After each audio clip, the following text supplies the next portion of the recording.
రాష్ట్ర రాజధాని అమరావతి ముఖ్యమంత్రి చంద్రబాబు నాయుడు గారు అలాగే ఉప ముఖ్యమంత్రి పవన్ కళ్యాణ్ గారి నాయకత్వంలో కేంద్రం నుంచి అత్యధికంగా పెట్టుబడులు తీసుకొని వచ్చి చాలా వేగముగా రాజధాని ప్రాంతం అభివృద్ధి చెందుతుంది.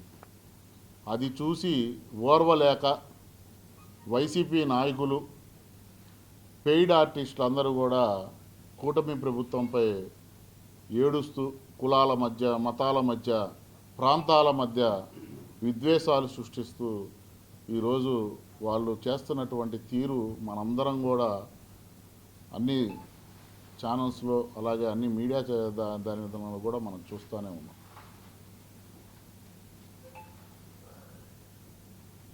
జగన్మోహన్ రెడ్డి గారు మాట్లాడుతూ మావిగన్నితో మేము ఎన్నికలకు వెళ్తాం అంటున్నాడు. గత ఎన్నికలకి 3 రాజధానుల పేరిట ఎన్నికలకు వెళ్ళావు. జనాలు 151 సీట్లు ఉన్నటువంటి నీకు 11 సీట్లు ఇచ్చారు. మాడు పగిలేలాగా నీ మాడు పగలగొట్టించినటువంటి సీట్లు నీకు 11.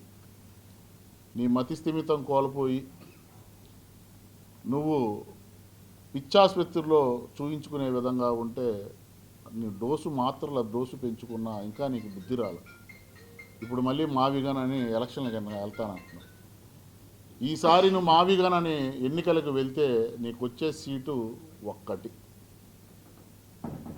మేమంటాం కూటమి నుంచి రాబోయే సాధారణ ఎన్నికల దాకా కూడా కాదు, రేపు జరగబోయేటటువంటి లోకల్ బాడీ ఎలక్షన్లోనే వైఎస్ఆర్సీపీని చిత్తుగా ఓడించడానికి ప్రజలు సిద్ధంగా ఉన్నారు. కాబట్టి మాట్లాడేటప్పుడు చాలా హుందాగా మాట్లాడాలి. జగన్మోహన్ రెడ్డి హుందాతనం కోల్పోయి, ఎందుకంటే వాళ్ళ బ్లడ్లోనే లేదట్టుంది ఆ హుందాతనం అనేది. లేస్తే ఆయనకి గొడ్డళ్ళు, గన్సు ఇవన్నీ గుర్తొస్తున్నట్టున్నాయి. అందుకే మావిగన్ను అనేది అతనికి నిద్రలో కూడా పేరు కలవరపాటుకి గురవుతున్నాడు.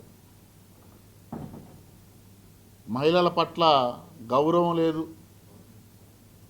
మహిళల్ని ఏ విధంగా గౌరవించాలో కూడా తెలియనటువంటి వ్యక్తి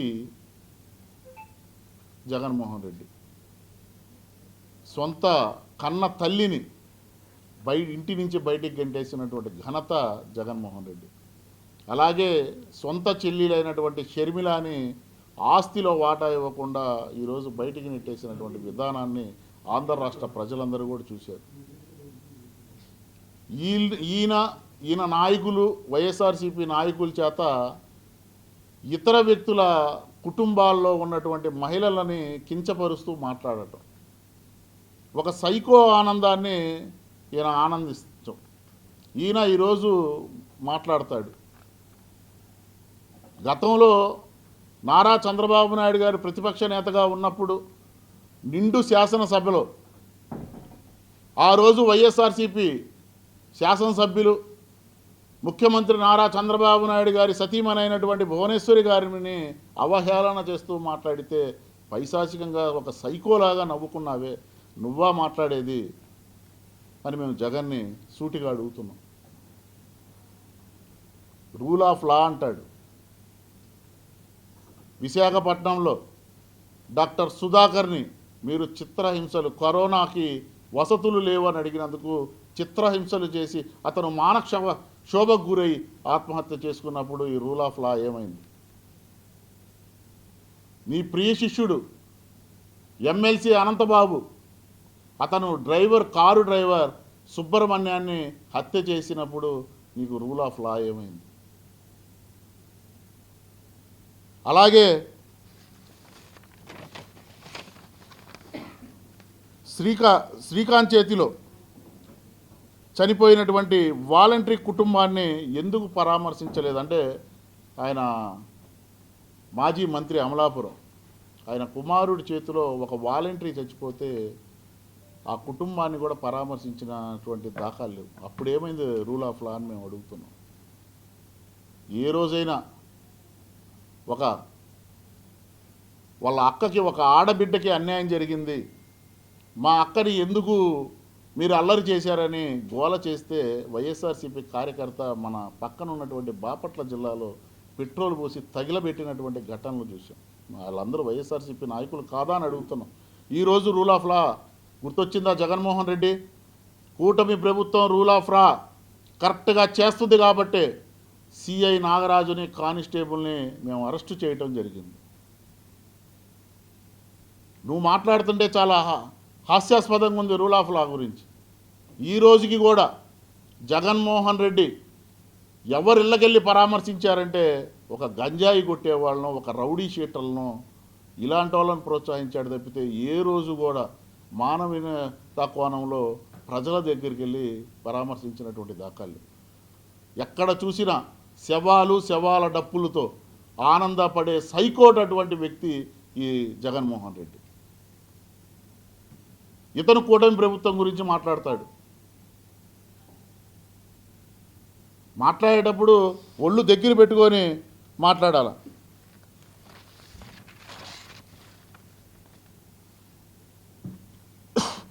అలాగే సొంత చెల్లెలు షర్మిలాని నువ్వు తిట్టించింది ఎవరితోయా? నీ సొంత చెల్లిలే కదా.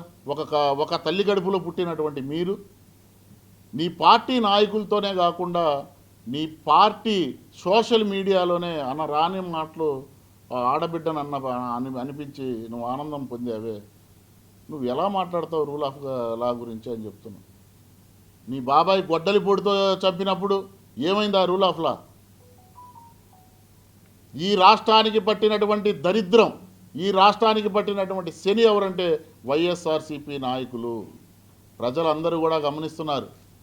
ఈ వైఎస్ఆర్సీపీ పార్టీ రాబోయే రోజుల్లో ఒక్క సీటు ఇవ్వడానికి సిద్ధపడ్డారు. ఒక్కటి. కాబట్టి వైఎస్ఆర్సీపీ నాయకులందరూ కూడా బుద్ధి తెచ్చుకొని ఇప్పటికైనా మారండి. లేదు మా నాయకుడు సైకో, మేము సైకోలుగానే ప్రవర్తిస్తాం, కులాల మధ్య ప్రాంతాల మధ్య విద్వేషాలు సృష్టిస్తామంటే మాత్రం ప్రజలు తగిన సమయంలో మీకు గుణపాఠం చెప్పక తప్పదు. గుర్తుపెట్టుకోండి, రాష్ట్రం అభివృద్ధి పదవిలోకి వెళ్తుంది. నారా చంద్రబాబు నాయుడు గారు అలాగే పవన్ కళ్యాణ్ గారు ఇరువురు కలయికలో ఈ రాష్ట్రం అభివృద్ధి చెందుతుంది. రాబోయే 15 ఏళ్ళు కూటమి ఈ రాష్ట్రంలో జెండా ఎగరవేస్తుంది. రాబోయే స్థానిక ఎన్నికల్లో కూటమి విజయ డాంకా మోగిస్తుందనటంలో ఎటువంటి సందేహం లేదు. వైఎస్ఆర్సీపీ నాయకులకి, వైఎస్ జగన్మోహన్ రెడ్డికి ఒళ్ళు దగ్గర పెట్టుకోమని చెప్పి మీడియా పరంగా హెచ్చరిస్తున్నాం.